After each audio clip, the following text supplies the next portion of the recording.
take notice on the side mirrors. I didn't press anything. It folded out. So high tech, but I have to press this.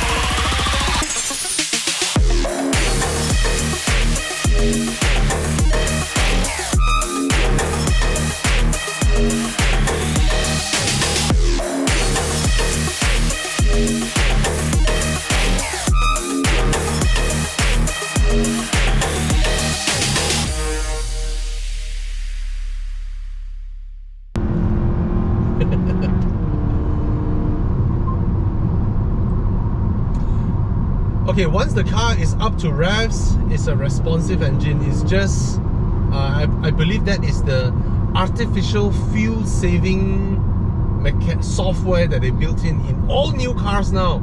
That when you do a kick down, the car will be like, "Are you sure?" You know, then only it will kick down. If not, the car drives alright. The handling is very, very sweet. Suspension is not the for those of you who have driven your Golf MK7 or the new Passat. Okay, that's the best example. The new Passat is not to that level of suspension whereby it's just so pliant and yet you corners really well. This one you corners well, you ride comfortably, but the suspension travel.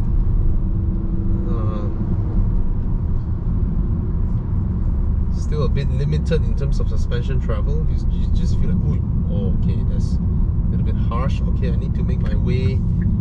I need to give way to the ambulance.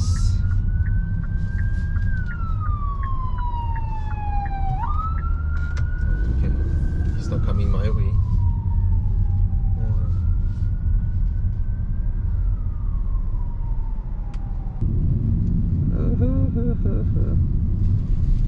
It's comfortable.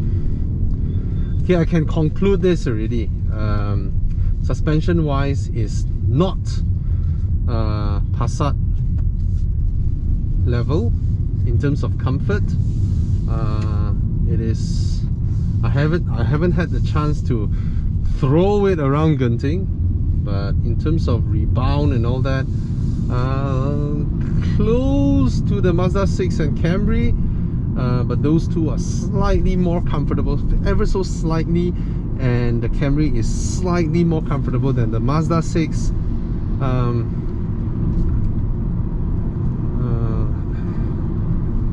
Even the Accord is slightly more comfortable than this, the Accord. Alright, I'm only saying that when it comes to bumps, you know, when you meet bumps and all that. The Passat is on top in terms of dealing with undulations and bumps and little bit of stuff like that. The Passat is on top.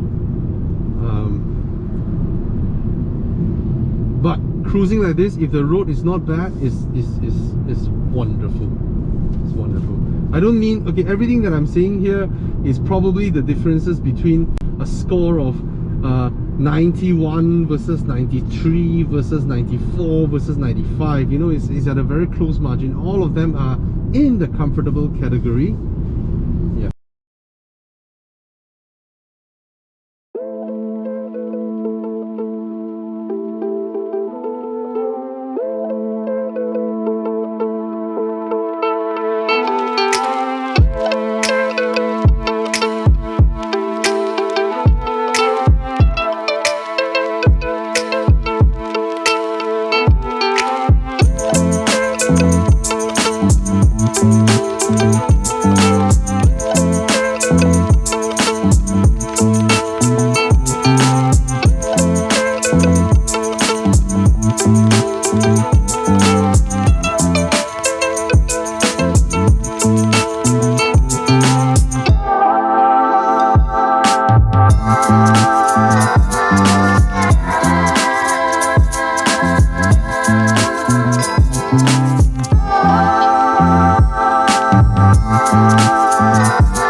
So let's accept the fact that all the D segment cars will now hover at the 180, 90 and 200,000 mark. All right, let's oh, beautiful Alfa Romeo 166, beautiful car. Oh, I'm sorry. Let's accept the fact that these cars will now hover around this price range. There's no running away from it, and that's because our ringgit has dropped. No choice, right? And the market has contracted. Local assembly no longer makes sense, and hence and of course the taxation, the transparency of all the taxation and all that. Let's accept this fact, because the D segment cars have hovered around the 150,000 price range for too long a time. It's almost artificial, right? Okay, now do I recommend buying this? Now surprisingly, I think this will be the first time since the YF that I would say you're perfectly fine purchasing this. I would say the same thing over the Camry as well, the Mazda 6 as well, even the Passat. Alright, but the Passat, honestly speaking, when parked next to this, it does look a bit aged. Nevertheless, it's still one of the best drives. And the Passat was able to hit the balance between not just a big family car, but also having the power and the handling of premium European sedans. In fact, I think the Passat easily outhandles the C-Class, right? Yeah, I mean, for what it is in the market, it's pretty good, to be honest. It's a comfortable car, very well built in terms of solidity, in terms of comfort, the logical placements of things. The engine is not something spectacular, neither are its competitors as well. None of them are spectacular, their engines. And from my observations, it's not a scientific observation, it's rather fuel efficient. Transmission is alright, it's not super duper crazy high-tech fast smooth shifting, you know, performance or whatever. No, it's not a Rolls Royce either. But for what it is, for if you want a Asian big sedan, you know, which we would immediately conclude them as more reliable, more hard-wearing, you know, less hassle, more long-lasting, you can perfectly go for them, because I don't see anything that is too bad about this. I mean, if you're talking the infotainment, Honda and Toyota as well, it's just right? And in fact, you only go up to the premium segments where you get proper infotainment systems. Most of the time, it's just a combination of they have what you need in a way: Android Auto, Apple CarPlay, right? And then something that resembles an infotainment system. I mean, put aside Proton's very high-tech GKUI. Yeah, it's a comfortable car, a nice drive, it handles well, it's not clumsy, it's not uninspiring. I mean, I wouldn't say it's inspiring. It's not something that you don't like driving it, you know, like a Tiana for that matter, right?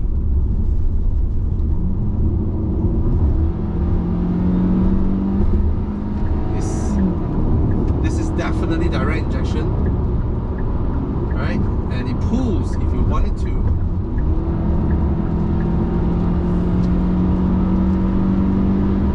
Rapid. Brakes are alright. See, there's Volvo Amazon. There's really nothing much that's fundamentally flawed. You know, it's a very decent car, but does it stand out from the rest? It doesn't. Because let's accept it, this is Hyundai we're talking about in Malaysia, and they have to do something more significant in order to stand out. And I know it all has to come down to how many they can sell, then the prices they get from Korea that will allow them to spec in more things, yada yada yada yada. But if they don't get it, there's no chance. So I think this is as good as it gets, you know. But will it flock everybody to go and buy it like the Mazda 6 did, or the previous Honda Accord, you know? Yeah, it doesn't really for now, to be honest. There must be something that makes them stand up. Basically, Hyundai has to work harder. Unfortunately, that's the real situation it is, right, for them in Malaysia. Or they can just, by the way, sell it, you know, let it be. Yeah.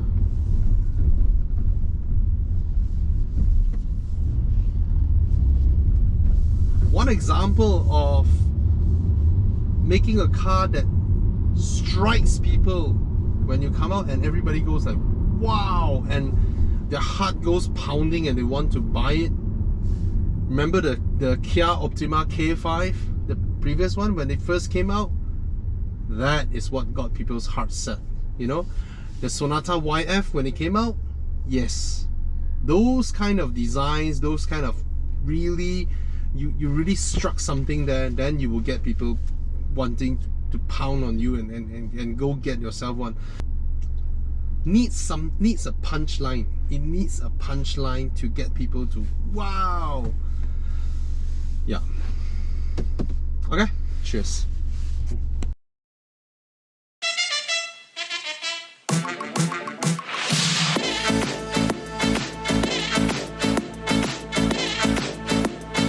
Really too much for me.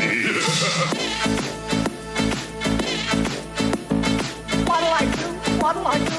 What'll I do?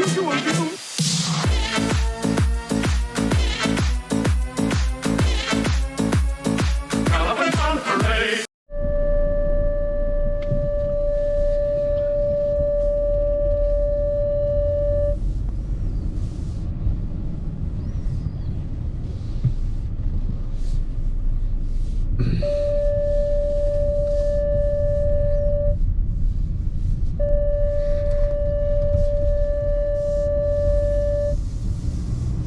I have no idea.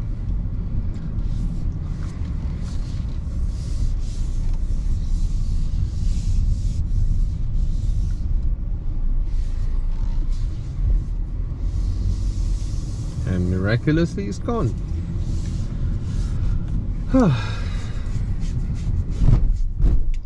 Let's go have a better look at the car with a more detailed walk around video. Alright, so we've driven the car. We have established that it is a comfortable, easy to drive car with a slightly sportier suspension that may appear to be slightly harsher than the usual D segments that you're familiar with. Alright.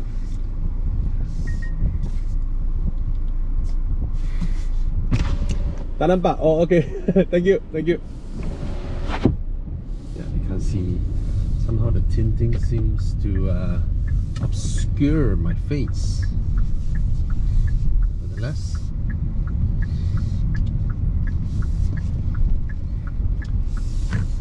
yeah, I've been driving around in it. Con's been driving around with it. Appears to be exceptionally fuel efficient. Yep, this 2.5 liter whatever engine, naturally aspirated, yes, and seems like a very decent engine, apart from the engine note. All right, okay, that's coming. Oh, again, there we go again. I think Hyundai needs to fix this. Okay, this has to be sorted. Alright, let's go and have a look at the car. Switch off. Done. So, all of a sudden, the sun decided to come up full bore. Right? Are we in stabilization mode? Okay, this is the brand new Hyundai Sonata. And I think Hyundai just went bonkers with its design. First of all, we have a gigantic hood that first off appears like a clamshell hood because it goes all the way down to the grille. You seldom see this type of design now because everybody's worried about pedestrian crash tests and all that. But look at the paint, how beautiful it is. These are some deep, luscious paint with metallic flakes in there. Very nice paint. And this one is creating a visual. It's almost like an illusion. See, this is obviously a chrome strip, and this still looks like a chrome strip, right? But this is a daytime running light. No, sorry, this is the daytime running light. This is at night. I tell you, this entire thing lights up. It is the weirdest sight you will ever see. This car coming at you at night. This is the whole arrow thing that's gonna come at you. This looks like an inverse Aston Martin grille. Is huge. Okay, so the whole front of the car looks like a very, very angry catfish. Here you have another chrome strip that tweaks up like that, and with some what looks like some air vents. Nowadays you need to add these kind of things in there to add street credential if you want to portray your car as a sporty alternative. This is what all car makers are doing now because they realize that the normal consumers are going for SUVs. So in order for them to sell their sedans, they need to include some sporty intentions. And this whole car, arguably, I can say that this is a challenger for the Volkswagen Arteon in a way. Look at the profile of the car. Isn't this the familiar four-door coupe profile that we're sort of used to, right? This should be Honda Civic's big brother, to be honest. If this is the design of the Honda Accord, it will sell. You have the same tail light treatments, right? This design, suddenly everybody connects their tail lamp all the way from Hyundai, Honda, Audi, BMW, Porsche, everybody. Alright, here you have some little fins here. Obviously it's for aerodynamics, but I think in a family sedan, to me that's a bit overdone. But car makers, what is not overdone these days, right? They will come up with all sorts of things. Right, like there's a new car, I forgot which car. You have a roof that can pump air in and create bubbles that bulges up like that when they need it. Come on, it's crazy. Right, the whole design of the car is just very sleek, very aggressive, on the verge of being overly designed, including the wheels, including these wheels, 18-inch 235/45 premium contact. And I'm surprised for all they've done to the car, trying to make it look premium, upmarket, sporty. They have this kind of old tech keyless entry system where you need to press the button instead of using sensor. Even the Proton X50 use sensor type. Inside here, it is another story, right? From the exterior, it is an exercise of the direct opposite of restraint, right? They went crazy with the exterior, but once you come in here, it's so clean. It is so clean. It's more German than the modern BMWs. Alright, it's so European. I mean, it's just clean design, and you see even the aircon vents, there's nothing around it. It has that floaty feeling. Even that side, look at that, how slim the bezels are, right? And then here you have a screen that is, the fit and finish is just exceptional. If you look at every single thing, every single component, the fit and finish of this car, right, is Audi levels, man. And it's all high quality plastics, not the creaky type. Okay, this part a bit, the usual C-Class center console is this now, the gloss black plastic. But it's solid, it feels solid, right? But here I can touch a little bit of sharp edges over here. Other than that, it's fine. The construction of it is really, really good. But of course, you have such a nice screen. I mean, if it is a Chinese car maker, they'll come up with something like a full LCD panel that maybe blends, and then you even have graphics here and all that. But after having designed such a nice curvy screen, right, actually it's all just gloss black plastic, and they stuff a screen here. At first I thought it's a 2-din, you know, the traditional 2-din, like what Toyota does. Toyota's stand-up screens, right, if you go to the back, it's actually a huge casing at the back, because it is a standard 2-din that was slot in, but with a frame to pretend it is a standing LCD. But Hyundai, it is actually a standing LCD, but the ratio of that screen is something that we are no longer familiar with, the 4:3 ratio. The very old TV kind of ratio is not widescreen ratio, but nevertheless, we don't need widescreen, right? It's a touchscreen operated system, but it is rather the UI design, I would say, a fresh grad could have designed it better, to be honest. It's a very simple UI design. You know, there's nothing that tells you that it is designed, it is optimized for best hand-eye coordination. Nothing. Look at Volvo, how Volvo did their touchscreen system. It's fantastic. This is just, yeah, top-down design.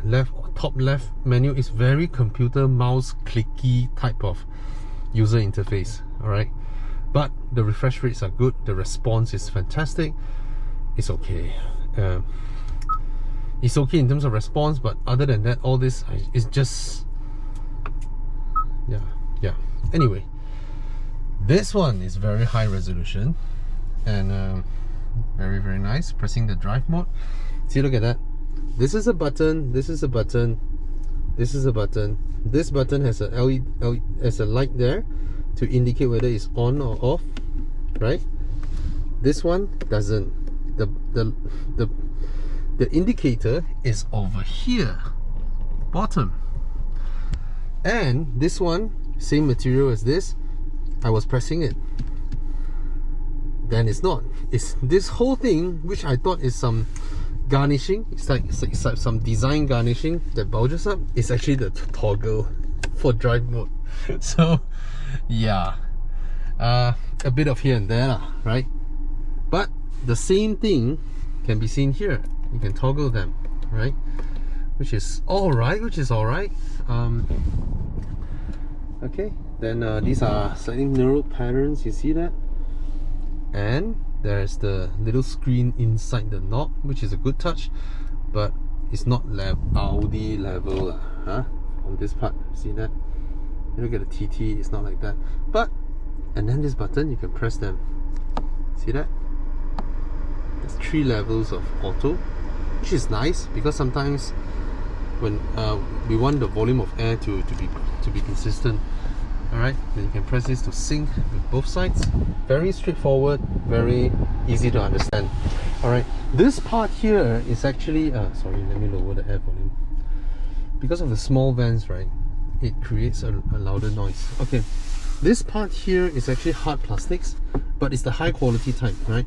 It's not the type where you knock your knuckles and your knuckles hurt, but it's hard, right? It's not this material that is slightly squidgy, not that, but I have no complaints, because this type of material is nice to the touch. When you run your palms across, even though they're hard, they're nice. Okay, it's a nice surface to touch.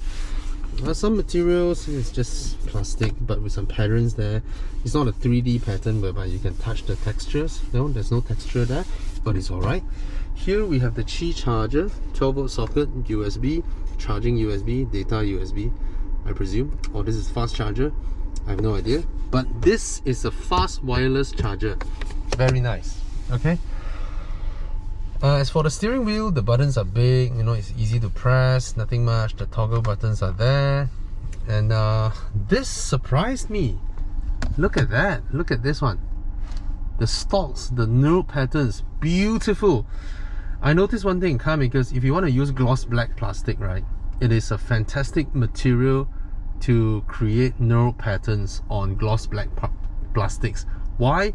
You made them look like crystals, like some dark Swarovski crystals or something. And it's a nice material to touch on the stalks. Alright, very nice. Okay, as for the pedals, they feel metal because of the satin chrome, but I know they are plastics, but they feel nice.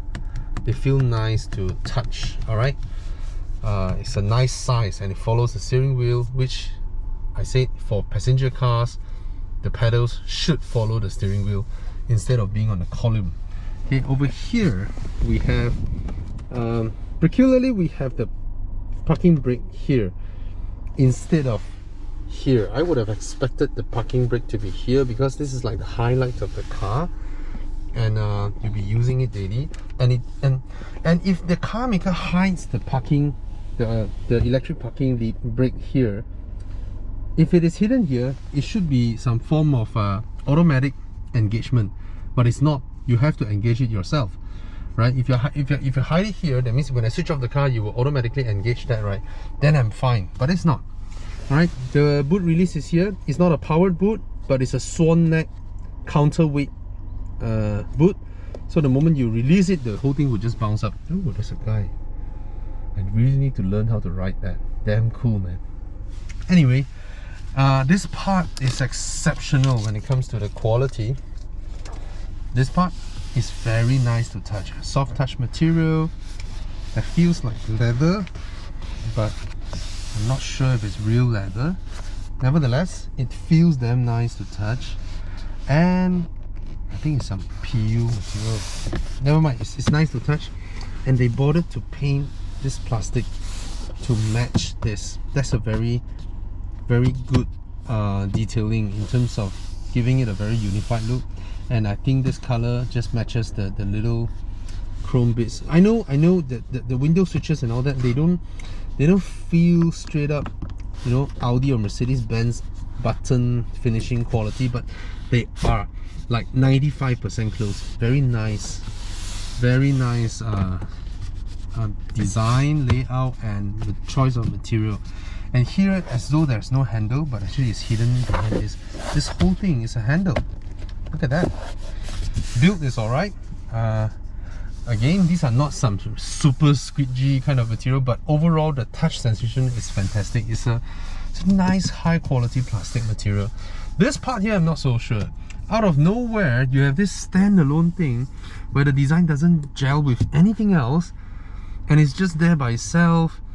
And apparently it's the seat memory control, which could have easily been somewhere, you know, but it's just up here. It's like an afterthought, like that, like a Twitter, and then Twitter with your seat controls. You would have expected this to be a door lock and unlock, right?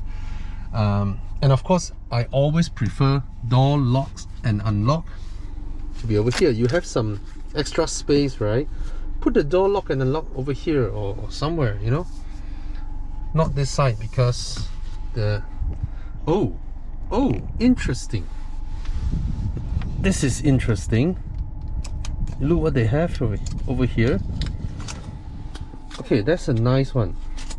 So apparently the passenger here has a proper door lock and unlock button to... That's very good. Okay, so both sides has it. So I'm just gonna show you a little bit. I can charge here, and then these are fast wireless charging. It says 10-minute full, and then I can pull this off. The car's been with this for a few days. All right, and these are the cup holders. All right, nothing special, but they added this to this, so perfect. Very, very good. All right, that's a nice touch here. Nice indentation for my fingers. A bit too extensive, but it's all right. Nothing much, just a simple space in there. Alright, the seats are alright, not the biggest seats, not the most comfortable, but it is considered comfortable without needing me to do any sort of adjustments. I just come in here, just sit down, and I've been sitting here, I'm like, hey, alright, it's nice. There's nothing that, you know, that pushes you in a weird direction and all that. It's fine, it's totally fine. I'm totally fine with these seats. Alright, I don't expect like D segment to have super high quality seats, right? But these are good seats. Better than when the Audi A4 just arrived. No, those seats are not as good. Again, that's the thing with Hyundai. Sometimes I felt that they had one department benchmark against Germans and whatnot, and produce something that is super high-end and all that, and then suddenly they left something like this behind. See, this plastic material is so good. This is not the flimsy type, right? It's a nice material that's nice to touch, but they never bothered to carpet it, you know. So it's like just bare plastic material in there, even though there's soft close, soft opening, you know. This part I'm very impressed. The headliner, the material, this fabric is fantastic to the touch, and the plushness of it, and the fit and finish is really good. Alright, oh, this has been around for ages. My god, this thing. This is one of the most rudimentary ways of come on man, it's year 2020. I've seen this before. I think Ford also uses this before. It's really like how do I put this? Just look at how it works, right? You need to press this little button to turn on the lights, and then this thing bulges out so that when you close this, it pushes that up. This is some Soviet USSR way of solving problems, you know. He's like, why put sensors in there when you can physically use the visor to press it to switch it off? That's a hardcore, manly way of solving problems, alright? But I don't approve. Year 2020, your car is so sophisticated looking, and you approve this supplier. Come on, there are so many suppliers out there who's able to have sensor type. When you open this light comes up, and for some reason you just take a step back and spec from this supplier. I've seen this mechanism like 12-13 years ago, maybe even longer. Doesn't make sense. Alright, all these are nice. It's again a bit of a mix and match here. Suddenly you have huge buttons that does that. There's no indicator that says this is on or off. I have no idea. And then this one, the operation of it is a little bit, because the button doesn't really indicate much. So I think yesterday I was trying to open it, this thing, and then I was like, oh, what happened, you know? Why did I open the entire thing? Let's close it back, and then this thing closed back as well, and then I have to try to just open the blind, and I think that does it. Okay, and then just to pushing it does that, but pushing the other side, okay, yeah, a bit too many uses for one switch. Okay, but overall I'm very happy with the cabin. It's a beautiful cabin. Alright, and the steering wheel, this part, satin chrome material, so when you're driving long distance, right, see, most cars now have a 3-spoke steering wheel. 3-spoke doesn't allow you to do this on a long driving journey. This is very relaxing. If you always keep your arms here, yes, I know when something happens you can react, but to be honest, when you're experienced enough, you have a long straight road ahead, it's empty, nothing near you, sometimes you just rest your palms here, and this is very well designed. Sometimes you still want to maintain a certain level of control, you can even rest your palms here, and this material is fantastic. Very nice, very nice. Of course I do like those old, you know, proper walnut wood with a very deep layer of lacquer. Those are fantastic to touch, but they're costly, and car makers these days try to cut costs if they can.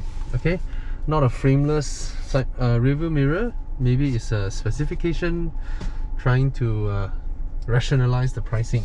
Okay, let's go to the back. So that's my sitting position. For those who are first time watching my videos, I am 5'11". So I can put you guys here. I think you'll be able to see me. So I am 5'11", and it's pretty alright. If I rest the back of my neck on the seat, I get like zero headroom left because of the slanting roof. But there's another funny thing, because the headliner is so plush, I don't mind touching it. It's like touching a soft squidgy cushion. Okay, anyway, the rear passengers sit higher than the front passengers, and I get good visibility. There is nothing in front of me. Can you see that?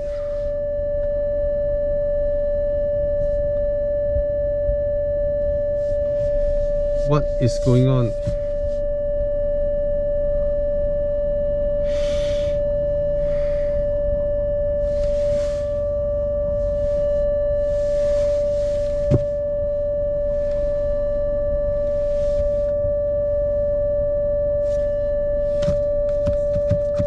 From comfort, sport. They could have done more with the graphics. The transition was crazy, but after the transition, it looks like the same dial with different color. That's it. They could have had again, look at Mercedes-Benz. Mercedes-Benz knows their stuff when it comes to graphics. It's just beautifully rendered, beautifully done. Even the interface for their reverse camera, their 360 and all that, Mercedes is the best when it comes to all this graphics now, right? And I think the command system has steadily improved, whereas BMW's iDrive, even though everybody praises it, we praise it as well, I praise it as well, but when it comes to the iDrive 7, I just find it they got lost a little bit when they tried to integrate touchscreen with it just feels not as straightforward as it seems last time. Boom! Comfort. Boom! Eco. And from Eco to Sport. Wow.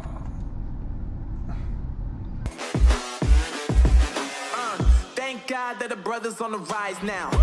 Endless celebrations all in my house. Levitating now, I'm super duper fly now. London boy, but DC where I reside now. Put the time in while you always yelling time out. And if quit it, cause I know I'm coming with it. You were sitting, you were wishing I was handling my business. Now I got the ball like Harry Potter playing Quidditch. And my business is humongous, you would think that happens in there. Damn man, I'm all that, yeah, I'm all that. Working for that whip, yeah, that what you call that. I'ma blow up in the summer, have them yelling fall back. And I've always been ahead like an effing ball cap. Man, I came in the game like, whoa.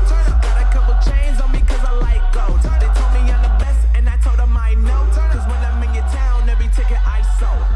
Yeah, they saying I'm the man. Facts, bro. Lot of haters, tell me where they at though. I'm the new pop, all I do is rap